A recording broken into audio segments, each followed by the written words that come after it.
Hey, hey, hey, welcome back. Welcome to the Virgo Channel. My name is Laura. If you're new to the channel, I'm going to do a general message for Virgo. Know that energy is fluid. Roles could be reversed. Interpret the message as it best resonates with you. Also, know on this channel, I like to dive deep within the reading. So I do look at everything, but we take time to look at the spiritual blocks, the shadows, and see how they play out as karmic themes. This will allow you to understand why everything's playing out the way that it is. That's important again when you're dealing with people that have spiritual blocks. It's they wear masks, they create facades, they get in their own way. They tend to self-sabotage the connection, and we don't know why. All we know is that it makes us feel a certain way, almost like, why can't I have love? Or why is it so difficult for me? So it's again being connected to someone that has spiritual blocks will make you feel that way. And that is the energy that tends to be what we need to do to really dive deep within our reading, within our healing, is that you're attracting a person like that into your life because you need healing. So the readings are about the healing, because a lot of times the relationship doesn't work out, or the relationship already like has lived its course, but we still have like a psychic cord to that person, or that person still has a cord to us, and that we don't want to have that cord. Or we say, I know that the person's not good for me, but I still have love for that person. So to understand that a lot of times a person can rise, meaning they can raise their vibration, but it depends on what you do. Karma is all about that. It means learn. There's many different realities that play it at one time. It's what's playing out is a reflection of what's inside. That's the why they say what's within is without, as above as below, meaning everything's playing out all at the same time. But there's many different ways that a situation can play out at a time. So you want to avoid negative karmic consequences. And that can be done even if you've gone through a relationship and be like, the relationship was a failure, it doesn't even matter, it's over. Well, you want to learn so that you don't attract the same thing, or you will attract the same thing actually until you embody the new consciousness. That's why people get stuck in these karmic loops where it's like the same experience where they begin to shut down. They feel like they have to control, and relationships are not really about control. Is we have to control ourselves, but there's a perception a lot of times. Now, if you want to enter into a free reading with me, you have to be open to getting a shadow reading, because part of the reading is actually a shadow reading. That's what I just said. Now, another thing you have to do, you got to like the video, subscribe to the channel, and you also have to be open to getting the reading done live. I believe in spiritual law, what's best for everyone involved. However, if you want your reading free, private, I should say, all readings are free. All you need to do is send me the questions the day before. It's whatever I don't get to, I'll answer after your reading. I don't mind. But spiritual law, what's best for everyone involved, me, you, and the channel. All right. Reactive. That's the underlining energy. See, this person I feel like that you're connected to can be very reactive. I think that they were very reactive in the way that, they dealt with you. Person that's wounded, it's like an automatic behavior. So it's like if you've gone and been in a relationship where people just cheat, you would continue to go into your relationships after a certain amount of time looking for the person to cheat. It's just what happens. So it's because the person would need to do healing. You would need to do healing in order to not like look for those things. And so we don't realize that if we're so afraid of someone cheating, that we could actually make that person cheat because we're so on top of them. We're so like smothering that person. So I believe that you said something to someone and they reacted and they ran back to like an ex. And the problem is that ex is on a low vibration, and they also are like very reactive to the fact that they know that that person that they were connected to is not, they don't really have feelings for them anymore. But they've been guilted and they've been manipulated, which is why your person has a hard time with relationships, because they get into relationships where people are able to manipulate them. They're able to manipulate them because you can't be in a relationship with someone for long periods of time and only think about yourself. And this person, I don't really believe that they ever really wanted to be in a relationship. Now, doesn't mean that they didn't want the perks of the relationship. They didn't have the emotional withband to actually be in a relationship. So I believe that you didn't really need to do anything, ask anything, but it was just you could have said, "Oh, would you like to get together for lunch?" It could have been something so basic, or do you want to call me tomorrow night? And this person got triggered because they're with somebody or they're connected to someone, even though mentally and emotionally they're checked out. They're like physically still around someone that is like very controlling, very manipulative, and so because they didn't have the strength to set appropriate boundaries with that person, I feel like they took out their anger and frustration onto you. This is the energy.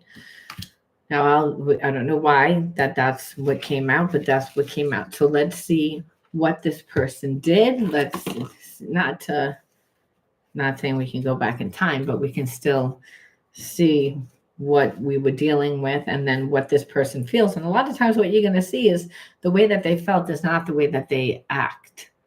It's what you'll see is that they create a self-fulfilling prophecy over and over and over again. So again, tells you more about them than you. The trigger tells you all about you, however, when we're doing shadow healing. So again, this person was inconsistent coming in and out again of your life. It would obviously trigger abandonment issues, having multiple, like it felt like this person was inconsistent also within the way that they dealt with you emotionally. So having multiple personalities, being moody and unrelatable and reliable, and honoring, like not really showing all their emotions all the time. No, because the thing is, it's like, as long as they would have that, until they fully close out a cycle with someone, that person does emotionally have the power to manipulate. They don't want to be in a relationship. So it's easy most of the time for this person to be like, I don't care. That's the energy. Like, I don't care about this person because I don't really want to be there. I can't get rid of this person. This person is there. But then over time, when you're being told you're a piece of shit, you're not doing this for me, you're not doing that for me, what kind of person, like, this, your person gets guilted, they get manipulated, they get betrayed. So then they feel guilty, and then they're like, well, why do I feel guilty? Well, maybe I feel guilty. So, and that's because they're surrounded by something that keeps them telling them that over and over and over. So of course they're going to be inconsistent with you and feel like, I don't really know what I want all the time. And you're like, okay, so what is this? Either let go of the past or like move forward. I know that you want to let go of the past. So this person doesn't really know how to like deal with their emotions. So they don't share like what's going on in their life. So they don't really work on their issues. So what happens is over time, no one trusts them. You wouldn't trust this person as the person that's or connected to them definitely does not trust them. That's why they feel like they have to manipulate them and, gaslight them. And it's because we always know when someone doesn't really want to be there. It's like we can feel it, but there's still a sense that people get caught up in their ego and they think that they're going to win and they think that it's more like a challenge. And so there's your person feels like they can never really make up their own choice. And so it's almost easier for them to be like a martyr. And now, because a martyr makes you actually feel good about yourself unconsciously. Look, I'm giving up my right. Look at such a good person that I am. But it's really avoidance. It's like, and it's avoidance of really having to do the right thing, where they step up into their true authentic self. It's a way to like escape. And then talking to you about it, I feel like you said something to this person and they played coy, where really you can see that there's a lack of will of them trying to change. And it's like they don't need to say it. I feel like they were dancing around a lot when you got to the point where you're like, it's like, I have a right to know. And they took it, again, were very reactive towards it because their back was up against the wall. And again, where it brings out like their dark side, and their dark side, I feel like they're connected to that karmic person. And it makes them feel, it's not even so much that they don't have feelings for that person, but it's almost like they feel stronger. They feel, again, where that karmic will put up with anything. So they need to be with people that are going to be like a little submissive. It's like it makes them feel powerful. It makes them feel strong. It makes them feel dominant. But that's because there's a weakness inside of them. So they would never really 100% let go of this karmic, because karmic like put up with so much shit, and the karmic would definitely create so much trouble within your relationship, which this person kind of feeds on the drama. It's like there's a avoidance here. So I feel like that was mainly the issue. It's like I can feel like you don't really want to let go of the karmic. You don't really love the karmic, but you don't like them, but you don't dislike them enough to get them out of your life, where you're actually setting appropriate boundaries. There's a sense that you don't really know what you're doing. And so you set you set boundaries once this person wasn't answering you really.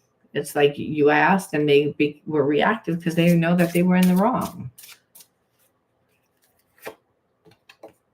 We have past life issues that we are working on. So it's almost like you're like, here we go again. So this is a thing where this person must leave your life, come into your life, leave your life, come into your life, leave your life, where it's the inconsistency. Now that it's, again, they've actually shown you through their behaviors that they're inconsistent, but there is unconditional love there. So understand, it's like I feel like they would want to wear you down. Part of them coming in, coming out, coming in, coming out. That's their commitment issues. It's also the fact that they still have these strong feelings for you, but there's also the connection to the old self that needs to really be shed, and that's like their ego, which is, I can be dominant, I can do whatever I want, I can stay in a low vibration. I mean, the karmic's going to put up with anything. It's like, but you're not. Again, you're going to make me like step into my true self, like the part of myself that I should be. Please give me time to work on myself some more. So it's like almost like I'm not ready. I'm not ready. It's like is what they feel. And so I believe that that's a very natural process when people are meet someone on a higher vibration that they really do have feelings for. They look at their life and they say, like, certain things have to change within my life if I'm going to be in your life successfully. And so I feel like this person is in the process of trying to figure out what is staying in their life and what's not staying in their life. They also have to look at certain things that have transpired in their life. But that's what soul relationships do. They make us go deep within ourselves. They make us question, hey, what do I want in life? That's what a real relationship will do. A lot of times people don't do that. You're in a relationship with somebody that just wanted a fling and you didn't know it. It's like, this is not that. This is someone that might have started off with, I just want a fling, but then they were like, I caught feelings. And that's making me do a deep dive inside of myself because, that like there comes a time that you have to grow up. There's a time that you have to change. You don't want to be a rolling stone for the rest of your life.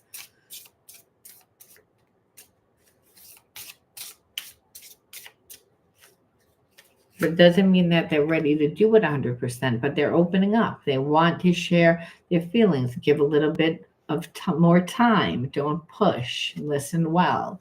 So it's again like this person wants to be able to feel that they can have their unfoldment process, that they're not going to wind up with someone that says, hey, you got to do that, you're not doing it right, I'm not happy with you because you don't talk the way that you should talk to me, you don't give me enough emotional support.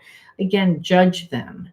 There's a sense of they get in relationships where people try to make them into what they want them to be instead of letting them just figure out like their process. And their process may be like, I'm not that comfortable in seeing someone every single night. Maybe I only want to see somebody once every 2 weeks. And but it doesn't mean that I don't like that person. It's that it takes me time to process where it's allowing that person to have their unfoldment process without judgment is what creates strong intimacy, which is trust. This person has major trust issues, has had trust issues, so they're going to stick with old reliable, but old reliable keeps them like stuck in a really low vibration, and they don't want that.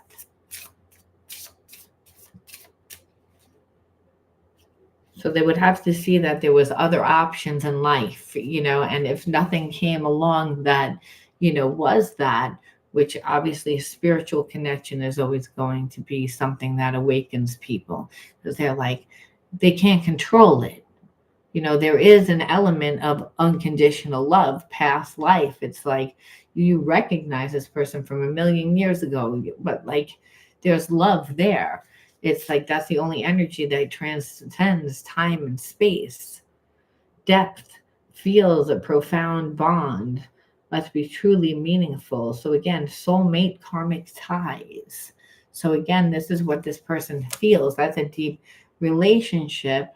Now, does that mean that they're emotionally intelligent? No. Usually they're not, and that's what's frustrating because it's like, okay, you have all these wounds here, and you're not emotionally intelligent, which means that you don't know how to have a meaningful conversation. You're not going to be transparent. That you're not going to be transparent. So it's going to be like, and then this person's going to shut down a lot. They're going to withdraw a lot. They're going to be triggered a lot. And so it's easier to not actually have to be in a real connection. But I feel like with balance, like you said, if you're not going to judge this person's process, they would open up because they crave intimacy. It's like they want that. That's what this connection represents. Now you might be like, no, I have an intimacy problem. And Spirit says, exactly. That's why it's playing out the way that it's playing out. It's like this person has an intimacy problem too. It's trust. And that happens usually from betrayal at such a young age. And so healing. So again, recovering from trauma, willing to heal together. And so again, that's why the relationship is difficult. The relationship is about that. It's like that we have a profound bond of unconditional love, which who the hell knows what unconditional love is until you experience it. You don't. You're like, yeah, I love my mom. I love my dad. I guess it's unconditional, but I don't know how I really can feel about that. And then you wind up getting into a relationship with a past life karmic mate or past life soulmate where there's so much depth, but there's also so much pain. It awakens so many things that make us perceive that there's something wrong with us, that where we've detached from. It awakens things. So there's a lot of pain. However, with this type of connection, it's all about transmuting spiritual pain into power. See, the soulmate twin flame relationship, there is unconditional love. It teaches unconditional love. So when we're looking at like things like union, right? It's where both parties were never supported in childhood. And so they weren't allowed to have their unfoldment process. So that could happen because you know, for a number of reasons. If you grew up in an alcoholic family, you had to play this person. Everyone plays a role, regardless, even if it wasn't an alcoholic family. Everyone plays a role, whether you're the fixer, the healer, the what. There's a bunch of others. Again, Freud came up with them, and then every other spiritual teacher. So it's like whatever role you decided to play in childhood winds up playing out again within relationships, but that role is what actually is preventing you from thriving within your relationship, because you learned how to survive that way, but that's not the reality that's playing out. You wind up making it the reality that plays out.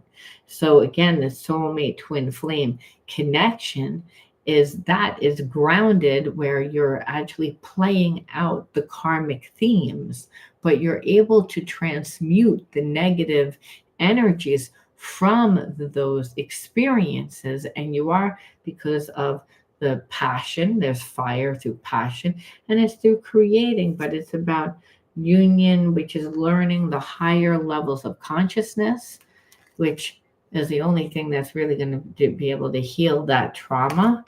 So there is love, but it doesn't mean it's an easy connection at all. It's like it's not going to be, because you're going to awaken wounds that are so old. But the whole point is that you love that person unconditionally, and they are holding up that mirror because they too have that wound. So it's learning balance. I still miss you and think about you often. So when you guys get into fights and whatever, it's like it's time and space. It doesn't break the connection. So the relationship is something that's on, it's off, it's on, it's off, it's on, it's off. And even when it's off, it's still on. It's like you might be dating someone else, but your mind is still with that person. And that person can feel it, and vice versa, because ESP through the heart and mind transcends many, many lifetimes. And that's because the divine has a hand in that connection.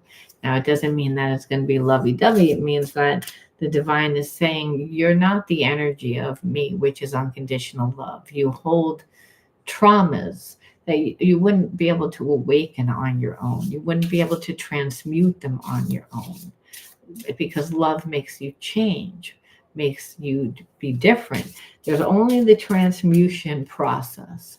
And the transmutation process is that turning pain into power, is turning negative into positive. And that's only done with love. You're the alchemist of your life. I want to get back together, but I'm afraid. Yeah, because this person is like not 100% ready. So there will always be a desire, but there's also, I'm not good enough. And so understand that's what needs to really be transmuted. You're transmuting family patterns. You're transmuting like ancestral karma, collective karma. You don't realize that the people that were born into COVID, when the little kids, how many little kids are going to be affected by what happened with COVID, the shutdown, what they were taught, there's not enough money, there's a lack, there's lack, there's lack, again, from this lower state consciousness, which makes you perceive that you don't have enough, when meanwhile the universe is abundant. So the universe is God. God is unconditional love. That energy is inside of you, but not when you have spiritual blocks. And you wouldn't know that you had those blocks unless, the mirror, someone that you truly loved, that you were passionate about, but had problems. I mean, the relationship's not easy. It's again, we pull it again, trauma. So that's how we know that yes, this is a very strong spiritual connection. There's love there, but it's not going to look good. It's going to look like, this person is like always getting in their own way. This person is always sabotaging the connection. This person doesn't trust themselves. I don't trust them. And it's like, and that's where they ruin the connection, because they ruin the trust element. And it's, again, brings a lot of sadness, which is recreating that childhood trauma. where it's like over time, it's like the person, wouldn't say prejudiced, but becomes very rigid in thought. So it's again not wanting to see things any way except for their way, but their way is distorted from the trauma that they lived. So I want to get back together with you because I desire you. However, I don't really trust myself. I don't want to mess up the connection. They almost like the connection where it's in the, in the astral realm, because they can't mess it up because again of their bad habits. So again, we're talking about self-sabotaging behaviorisms. And this means like, it's like, I know that you would require me to change. I know that you would require me to change, and changing is hard. Um, Especially when a person has gone through trauma and relationships haven't worked out before. I mean, they've given themselves a million reasons on why the relationship won't work, but they just still can't cut that karmic connection. And they won't be able to, the same as you won't be able to until you learn the spiritual lesson. It's about learning the lesson and then integrating the lesson by embodying a new consciousness. You can't just get rid of negative energy. It doesn't work that way. It's that you have to learn the lesson. Otherwise, you become like I'm still connected to you, but I'm not giving you a damn thing, and vice versa. And then that's just an annoying place to be. Whirlwind, don't get caught up in the drama. Choose peace. Again, so this person can tend to come into your life and do that too, because they're not comfortable in who they are. They're someone that sabotages connection. So I think when you're connected to someone like this, you have to be actually really, really, really strong to be connected to someone like this, because it's, if you abandon yourself, then your world falls apart. However, they make it very difficult for you not to abandon yourself, because again, there's bad habits, and bad habits are, self-sabotaging behaviorisms that, like, especially if you're getting a soulmate to inflame someone, to awaken these wounds, these inner child wounds. They're old, and those wounds are usually stemmed in shame, victimization, betrayal from a parent. So again, and then that plays out as relationships that, turn toxic. And the problem is that this person is the one that does it unconsciously, and they're not seeing how they do it. And so you represent someone that would make them change. This is what transmutation is. It's like you're transmuting extremely dark energy, self-sabotaging energy. It doesn't mean that the person doesn't love you, though it'll look like they don't love you by the things that they do, which will make you feel like you're not lovable. And then the spirit says no one should be able to make you feel that way. So it's really because of the person's old habits. When you have a lot of wounds, okay, it's like you get clouded visions. So it's, again, you have to recognize the red flags and not ignore the red flags, because it's that deep connection where it's like you can't ignore like the other stuff, which is easy to do, trust me, because there's a lot of passion, there's chemistry, there is such deep love. But remember, that person represents broken parts of you that trigger you, that spirit is asking you to love yourself like that, like how you want to love that person. That person, like, you want to love and nurture and give to, like, because of how love makes us feel and act, where spirit's saying, no, you need to do that for yourself. It's like, don't do that for that person, because that person doesn't even respect themselves. They're wounded too. You have to teach them. So otherwise, the depth of the relationship is so scary that they always run away. And you're like, okay, every time the relationship gets goodbye, because if they have intimacy problems. So it's again needing to go amid uncertainty. Love has the power to build trust. So, like, the relationship is really about letting them really just have their unfoldment process, because it's not, but it takes a very strong person, meaning that you don't get caught up in their world when they come in, when they want to, when the person's insecure. It means that they can emotionally try to manipulate you to do that. It's difficult energy. So you might say, why would I get that energy? We tend to get that energy if we needed to master that with a parent. Let's just say you had a parent that was very overbearing, and then you didn't master it. Then it winds up playing out with bosses or friends or different things. And you're like, it's the same karmic thing, incident that makes you feel a certain way. And that way is stuck in a lower consciousness. So we have to say, what would they be? And it's like, again, the warrior of light. Use your passion to fight for what you believe in, stand your ground. So again, I feel like that's again being true to yourself, like I was saying, like when you are with a person that is trying to emotionally manipulate you or get you to do what they want you to do, even though that there's love. If that person is all your passion, then what'll happen is, it's like that person will wind up abandoning you because they don't love themselves enough, that they don't recognize it. So when it says worry of light, it's like use your passion. Your passion is your unique individuality, where you lose your time, your energy, your focus, and your money. What are you passionate about? What stirs up your soul? If you don't know, that's a problem. And it's a problem because the twin flame connection requires balance. Otherwise, it's codependent. It's not on its highest vibration. It will not.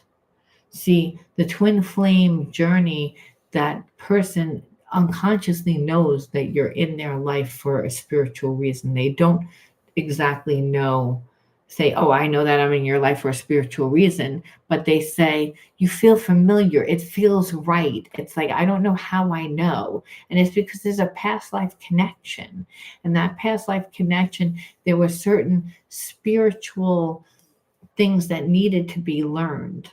And that could have been self-love. It could have been anything. Again, you might have needed to transmute money problems or any spiritual blocks. So when you're a warrior of light, it means that you've already gone through like the shadows in this. And so you're utilizing your passion to stay at a high vibration, so that you're in the vibration of love, so that your cup is always full, so that that twin flame, they they will always continue to desire you, because you won't give too much. Otherwise, you'll give too much, the person won't appreciate, and then you will be like, okay, this person's not respecting me. And it's not like it's they don't respect you, they don't know how to treat themselves. You're the person that's supposed to be teaching this person if you're more spiritual. But a lot of times, in us being more spiritual, we forget on how we're treating ourselves. And we teach people by how they see we treat ourselves. So that's why Spirit's saying, it's like you have to stand your ground too with a person that's going to, have a lot of fire energy, because they can tend to be pushy, they can tend to be manipulative, they can tend to, and that's why it says stand your ground. And it's just to help you ascend life. Let go of who you were to realize who you are. Release the past. It's like a lot of times we just can't transmute negative energy from our past. We didn't even know actually what the spiritual blocks are. We just know that there are certain things that play out in our lives that we are like, I don't really like the way that played out, and I don't really understand why that played out the way that it did. So again, to ascend life means to obviously evolve into a higher state of consciousness that allows you to transcend karma, because you're actually able to see things from every different perception, and mainly because you've already went through the dark. This person is still kind of in that dark energy, but they're trying to figure out a way to get out. And I say that because it's like I want to have you back, but I'm afraid, well, eventually the fear will dissipate because love always, overcomes. But they need to heal, they need to ascend in order for the relationship to really work. So by you ascending, it actually makes this person step it up a notch, which is why the twin flame relationship, a lot of times there is separation, it is back and forth. But you have to say, well, what was the lesson? And the lesson is usually that both parties didn't really feel loved or supported, and they were also taught by people that were spiritually sick. So the relationships looked really bad, like codependent. There was sometimes alcoholism, sometimes again no real relationship. The person's in and out, no stability. So there's a lot of pain that's attached to what they witnessed, what they were conditioned in. So Spirit says you wouldn't be able to like feel anything else or really see anything else unless you embodied the new consciousness. But it is a blind faith. What's leading you is, I just love this person. And there's a knowing. And that's again claircognizance, which is ESP through the heart and mind, which is ESP, which, like I say, transcends time and space. It's the language of spirit. It's the language of God, claircognizance. It's all about being the alchemist of your life. That's what this connection's about. So it is sloppy in the beginning. It is like, why does it look like that? And Spirit says, well, it's like the twin flame connection brings out every wound in each other. And so there's a lot of triggers. There's a lot of like emotional charge, but there's also passion. There's also love.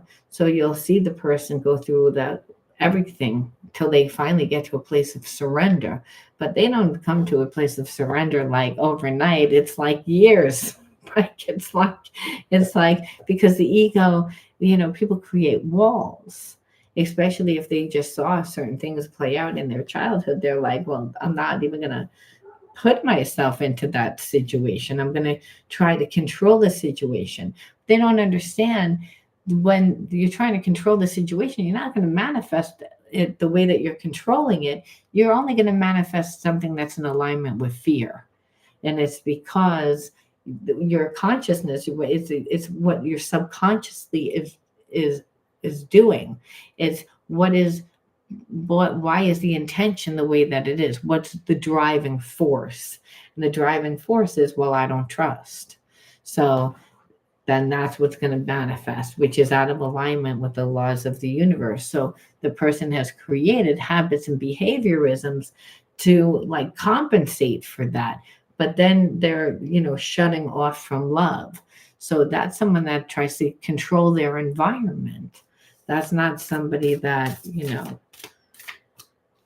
it's not comfortable to be that way. And that's not the energy of a soulmate twin flame. A soulmate twin flame is the exact opposite, which is, I just can't help it. Hey, ta-da. So we have to say, well, why would you attract a person like this into your life when you need to alchemize? Like what is, and really Spirit says abandonment.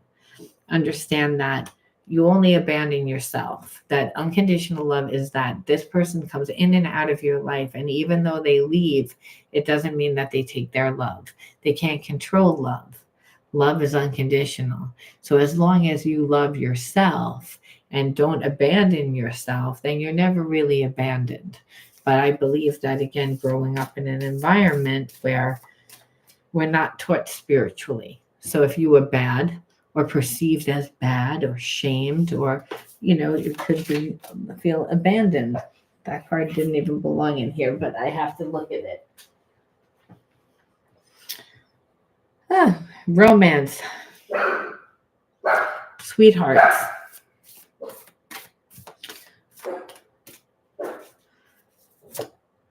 Protection.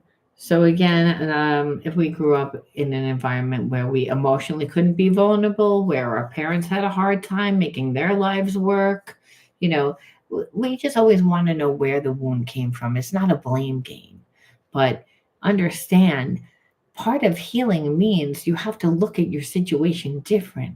You have to integrate the spiritual lesson, and then you have to embody a whole new consciousness, which means you have to change, which the reptilian mind doesn't really say, oh, okay, we're just going to change. We need to give it logic and reason of why we have to be consistent. Otherwise, we tend to not really think that the severity of the block is what it is. But if we didn't feel safe and protected, which can, if we, that's what we saw, growing up, well, again, you'd have to realize that you give yourself the protection, that you don't need anything outside of yourself. You might say, no, I just don't feel safe. Well, if you don't feel safe, then part of you doesn't know who you are. Part of being safe might mean to get a better connection to the physical body, to only be in the present. So you might have to do body mind work. You might have to do breath work. You might have to do, yoga, weight training, something to help recondition your body and mind. The cryo machine is something that's really good for that because, again, it teaches you how to breathe.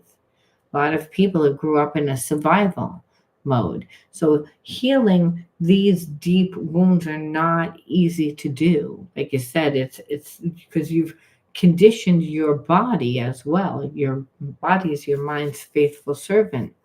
So reactive, that was part of this, if I recall. And so reactive is I just reacted due to the experiences that I have been through before. Oppression. So being taught that love means, again, that you, in order to be loved, you have to go along with everyone, that you don't get to have your identity, that you don't get to feel comfortable in who you are. Everybody has their unique unfoldment process. And, we're all driven differently. But if you're brought up in an environment where, the parents make you feel like, hey, you need to go to school and get straight A's in order to be successful. And if you don't, well, now I'm mad at you. I'm not going to talk to you. You don't get dessert, whatever the issue is. But it's still, the issue is that I'm bad. I'm not good enough. I can't be myself. I'm suppressed. So that's usually the biggest fear in relationships too, which is like, I'm going to get into a relationship and not really feel safe.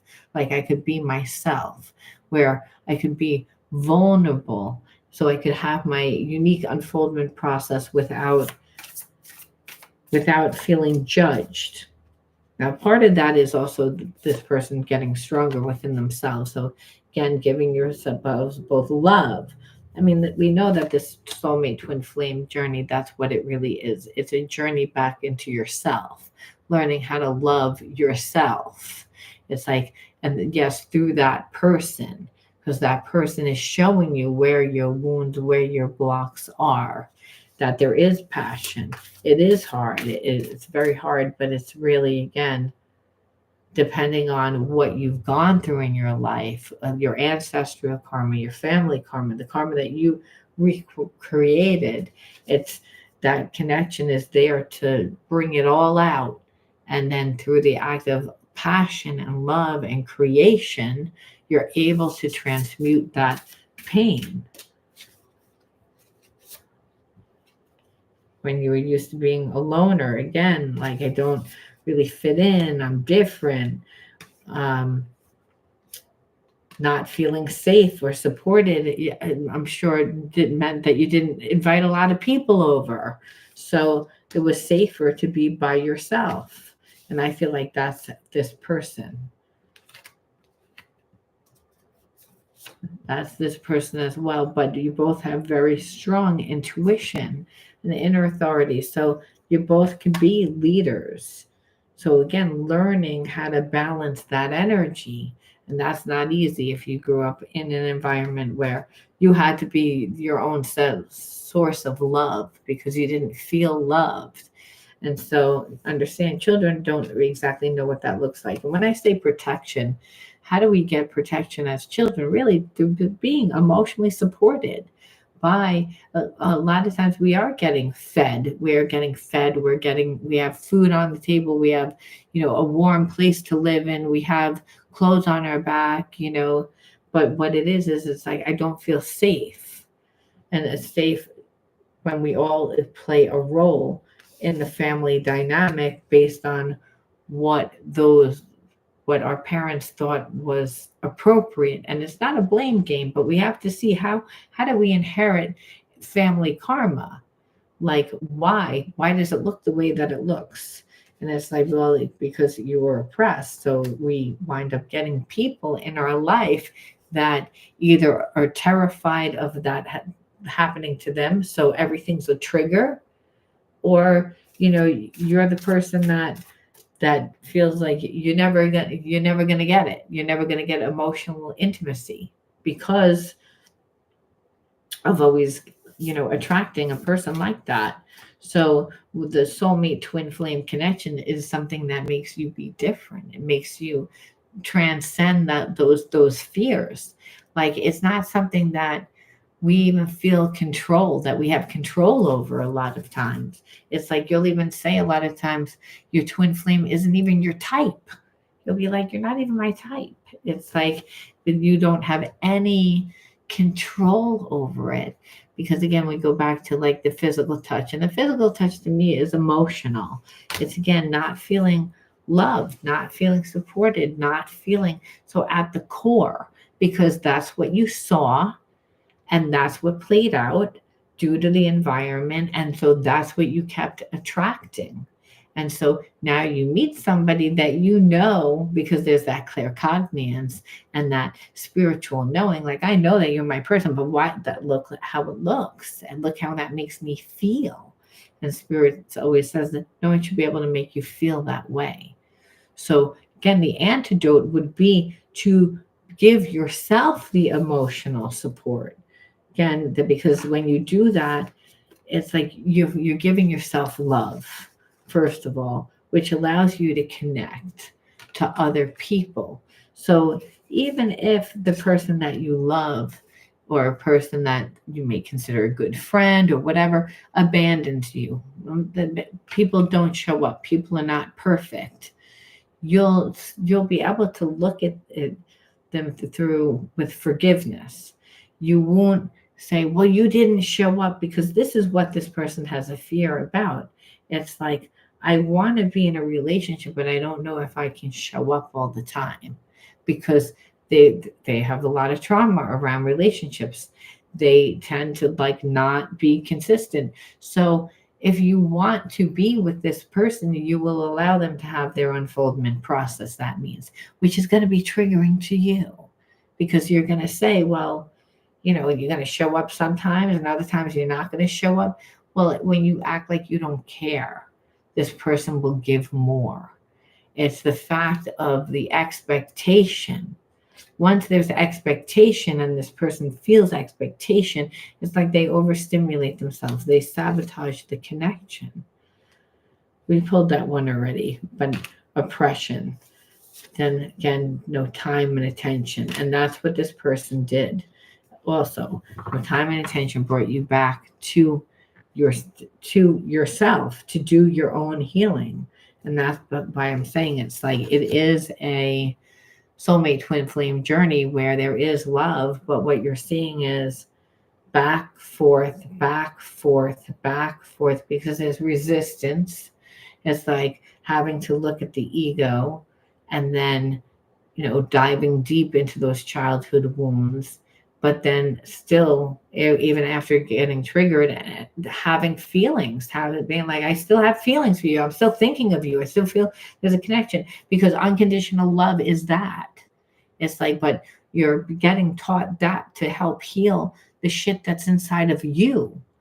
And it's like this person, like, again, in the story, both parties have those blocks. They're a mirror. Remember, you might be like, well, mine doesn't look that way and yours doesn't look that way, but it binds you to that childhood trauma where you were like, well, I didn't get that love. I didn't get that support. And now I'm not getting it. And I'm never going to get it. And Spirit says, you have to do something different. So it's like learning what unconditional love is. You were raised in an environment that you weren't allowed to really have your unfoldment process. So you weren't taught what unconditional love is either. You were taught be subservient, try to fit in, try to do this, try to do that, to be loved, which was wrong. And so I'm going to bring someone to you that was also taught wrong, but there's going to be unconditional love. So the ego is going to get involved in the beginning, what, but after a while, the ego exhausts itself, and we come to a place of surrender where we can find spiritual equilibrium, which is balance, which is not all or nothing. That it's find your balance, like you're losing yourself in that, instead of like the connection where Spirit says, well, I'm teaching you, because you both were not taught right. So it's a very difficult type of relationship. That's why there is separation, but there also is gifts, there also is love. And so you don't have a time in it, because it's all about divine timing, because it's all about true love. It's the emotional bond that can't be turned on, can't be turned off. And really, like, it transcends everything that was negative, everything that was keeping both stagnant, and that's why I'm saying it's like everything is here, which is a soulmate twin flame journey. However, it's a hard connection. So we end off with one more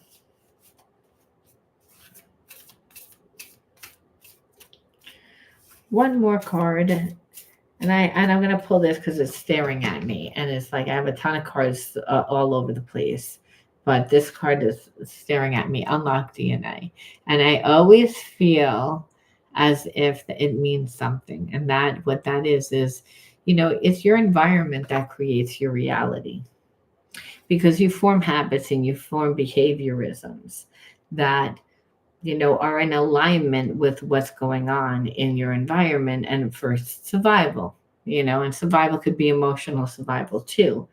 Now it's your habits and your behaviorisms that actually turn on and off your DNA. So sickness and disease is only 5% inherited, but if you inherit that family karma where you wind up being with somebody that you feel like you need to control and they feel like they need to control, and it's like a very codependent type relationship, well, obviously you're going to have the same habits and behaviorisms and how to deal with that person, because you wouldn't know how to deal with that person any other way. So what really Spirit is saying, it's like it's like the dynamic of the soulmate twin flame relationship. You'll see a lot of times you'll be like, that person reminds me a lot of my dad, and that person reminds me a lot of my mom. It's like, doesn't mean that they look like them. It means like they have energies which you love, but they were also difficult. And so dealing with the person differently, dealing with yourself differently, has the power to shut off certain DNAs, and certain DNAs that are harmful, that create cancer. So it's a big deal. It's like, you want to know why being in a toxic relationship or being angry all the time manifests as breast cancer, or a cancer somewhere in the body. Well, that's why. Because everywhere where you have a chakra, you have an endocrine gland. And the chakras represent the psychological and the emotional aspects of yourself. And they need to be in alignment with the laws of God, the laws of love, the laws of nature, the laws of the universe, which are all the same thing. So, which is the energy of you that needs to be. So you are able to unlock your DNA. So if you're someone that comes from a family that has a lot of cancer, that's important. The divine fruit. As I work to improve and free myself, I strengthen my foundation. My intellect is light, my heart is warm, and my soul is strength. I am nurtured by the divine sun. The fruit I bear reflects my inner light. So it's a time of manifestation, really, what the spirit is saying. Because how can you really recreate a new life? And that's through the act of manifesting. So you wouldn't be able to transmute those negative wounds, which again, doing that unlocks your DNA. You wind up becoming yourself, and the divine fruit is what your gifts are, the things that mean something to you, the things that you're passionate about, that you've put your energy into, is the actual foundation to realize that we're connected to everyone and everything through the heart, through that heart chakra, and that it's through through becoming ourselves. Like you said, as I work to improve and free myself, well, this connection helped you to do that, is helping you do that. But it's also helping you to step into the best version of yourself, because it's going to require that. Otherwise, it would be a trauma bond type relationship. It would be a very difficult type of relationship, which is not what I feel. It's a relationship where this person wants to evolve. They're afraid. They're working through it. Are they there yet? No, they're still fighting their ego, but they already know. It's like, I already know, but it's like, I have to go through my own process. Don't tell me about my process. Don't tell me how it is. Let me figure it out myself. So, like I said, that's triggering. But Spirit says, but it shouldn't be. You should be, again, reparenting yourself and giving your time and your attention into yourself, pouring the love into yourself, becoming yourself to find the divine fruits, so that you can unlock your DNA and not be in a codependent relationship, to be in a successful relationship, a happy relationship, or at the very least, be in a relationship with someone that emotionally can give you what you're giving them, that whatever you're bringing to the table, that person is matching, that it's an equal give and take reciprocity.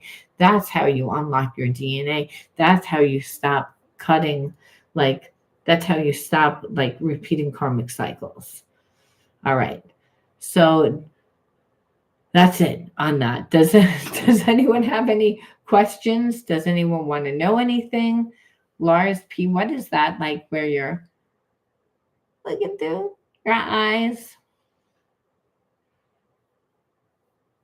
Yeah, like, anybody have any questions? If not, I am going to wind it down. All right, that's it. All right. Well, thank you guys for being on, and I'll see you guys later. Bye.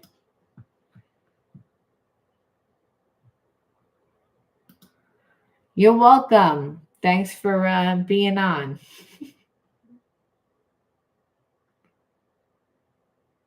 How can you fix how can you fix your relationship when you're a person like that? I said it like, it's like you can't manipulate a soulmate twin flame relationship, because the divine has its hand in that relationship.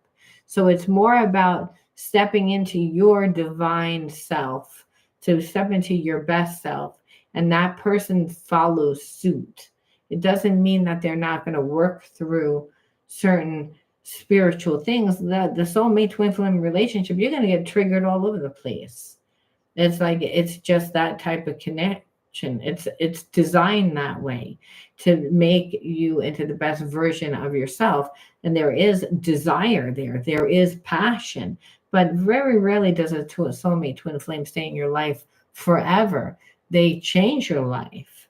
They come into your life during a major transition. So there could be a death.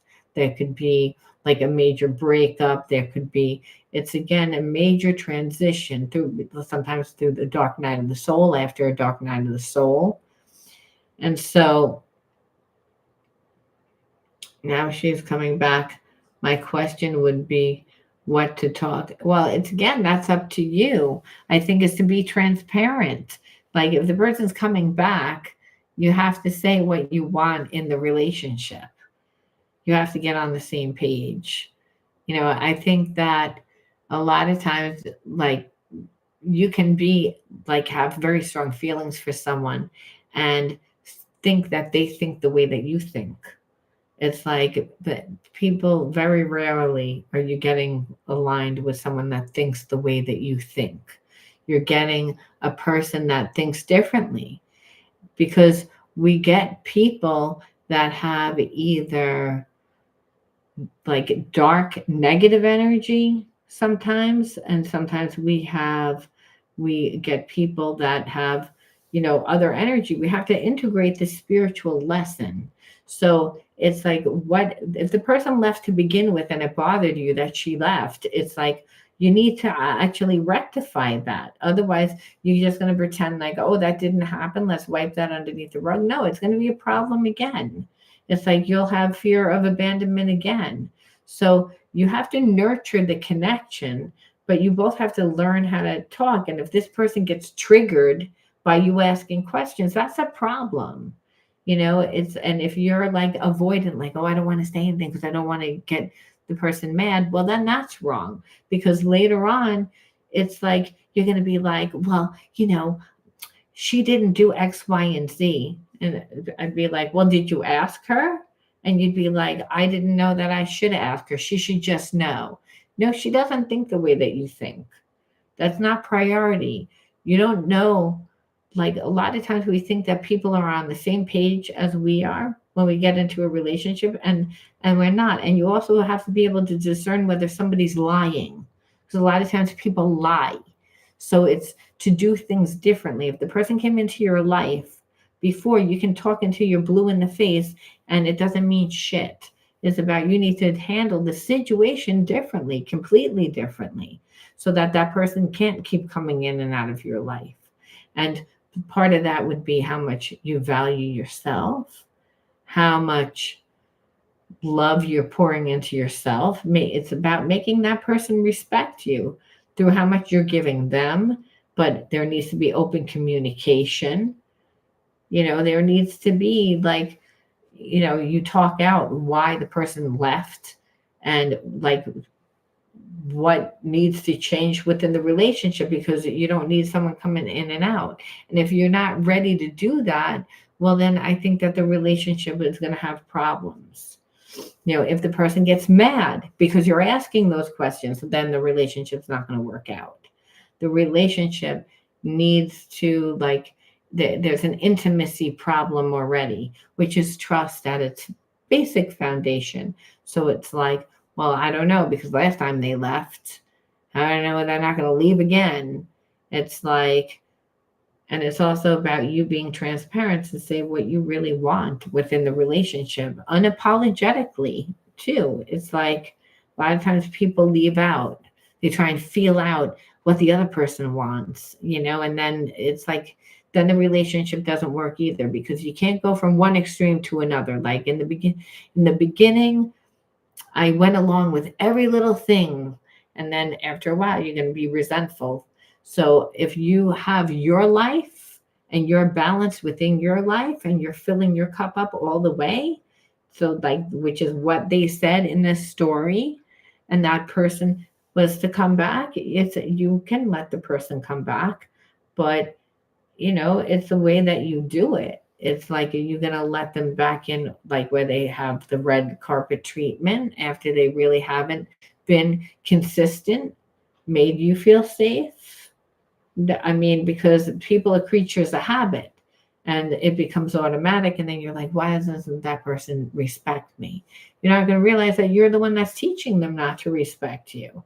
And then you're going to finally say something, and then that person's going to like take it the wrong way. And it becomes a whole issue that doesn't need to be. So when things arise, you need to like talk about it. And that, even if it's like pillow talk, it could be at any time. It could be like, it's a lot of times it's not what you say, it's how you say it. I feel like that's coming through. So it's like you don't like to talk because when you talk, it comes out the wrong way. I feel like, so it's like about you just telling this person, And you need to like to talk. What should we talk about? Like what? That's you should know that question too. You shouldn't even be asking me that question. What should we talk about? I mean, what do you want to talk about? Are you happy that the person's coming back? It would be like I would say, I'm really happy that you came back. But you understand, like, what I'm saying? Like, a person comes back into your life. What are you going to say? First of all, you should say, thank you. I'm so happy that you came back, that you thought about me. And did you miss me? I'm glad that you missed me. I missed you too. So it's again, that shows a little vulnerability. Then it's to be like, but I don't really understand why you left. Or you might say, I realize why you left, but I'm still not changing if that was the issue. Or let's talk about what the issue is, otherwise it's just going to keep happening, is what I'm saying. So you shouldn't even need to ask that question, because you already know the person like left because that there were issues. It didn't mean that they weren't attracted to you, didn't mean that they didn't have feelings for you. The relationship just didn't work. So that's why you're like, I'm nervous, I don't know what to say. But really, you don't want to repeat the same thing. So you want to do something different. And that's what I'm saying. But it's the way that you say it. So it's about like not just saying, so what do you want to talk about? But to also like be like, I'm so glad that you like wanted to see me. I'm so glad. I'm happy that you saw me. Yeah, I thought about you too. It's about you, that you soften the blow with okay, but we had problems in the past, and I really don't want those problems to like continue to play out. I don't want that to happen. Let's talk about why that happened. It's like, and then you try to like find your happy medium. It's about compromise. It's about balance, because a lot of times the person's going to suggest something that you're going to be like, I don't really want to do that, you know. There's also mentioning about the spiritual journey that I'm in. Should I talk about the childhood trauma? I think that that comes out. You don't want, as soon as a person comes back, to be like, hey, let me tell you my whole life. You know what I mean? I do think that you should tell that person everything eventually, but you want to tell people things over time, because sometimes it's not about like that the person, it may not be received as well when it's so much. It's like, establish a strong relationship of who you are now. It's like, and then later you say, well, I wasn't always the strong person of who I am. You know, I went through a lot. I have a lot of behaviorisms. I'm still working through them, but the person knows you as someone that shows up, someone that is not that person that the trauma is dictating, is what I'm getting at. It's like, it's that you like, yes, of course, bring that up, because that's a part of you. So why wouldn't you? However, that's not who you are today. You've done a lot of healing work. You've studied a lot. You know a lot. You've been on your spiritual journey a long time. And so you want to show that person. And forgiveness, the tone is not the problem. The content is the big question mark. Well, I think again, it's like it has to be done in a way that it's like where you established your relationship again before, and that's what it is. But I think that you should for sure bring it up. It's a lot differently, and thank you so much. I love you too. So I think it's about you. Like, could you imagine, you meet someone, they come back into your life, and you're like, oh, I want to tell you about my trauma, because you know like I have issues that I have worked through. Or the person gets to know you for who you are and part of who you are. Like, let's just say they see you running a group about healing, right? It's like this person would be like, yeah, like they went through all of that, but that's not who they are today. They're utilizing all that, that pain, and they've turned it into power, so they can be, they can understand who I am. they can hold space for me too, because they know what that feels like. So it's, again, it's just showing in a different light. Otherwise, then people tend to like treat people the way that they have already been treated a lot of times with that pain. And it's not because of any other reason, but because that's what that person knows you as. That's what you shared. That's what they know. That's what they experienced. Because when you bring that stuff up, again, it's, you're embodying it, they're embodying it, they see that pain. And so, like I said, I just feel like that was a lesson that I think that all healers need to learn, to be honest with you, to like when to share and how much to share. It's like, because like without it, then we say, well, why did that person treat me the same exact way that that other jerk treated me? And it's because it's like, I think it's unconscious. And I think it's unconscious that people tend to not pay attention. And, selfish people just treat selfish people, so that when you show a person who you are today, and that strong person that you are today, well, you inspire them. You show them that they too can dig themselves out of like the hole. It's like that you're a strong person, but you can also have compassion and those other things, and it's just more received well. And that's what you want to, at this point, you want to project out. You want people to perceive that. You want to always be perceived in the highest of energy, which is, I love myself and I respect myself. And yes, I earned it. I earned it because I had to go through everything that I went through, and I made myself into who I am. So that makes me a deep, rich person. It's like that. That it's, again, I've done something with those wounds. I don't share that with you because of pity party. I share that with you to show you what can be done, as something that I'm proud of that I've done. It's like, I'm not sorry that I've done that. It's not that I loved what happened. It's that I see the gifts that came from what happened, and you want people to perceive you from that. All right. I know that was winded. Does anyone have any other questions? If not, I got to go because I got to prepare for my coaching at 6 o'clock. If not, I will be on again later or tomorrow. Thank you for sharing your energy with me. As always, I love you guys, and I'll talk to you later or tomorrow. All right. Bye.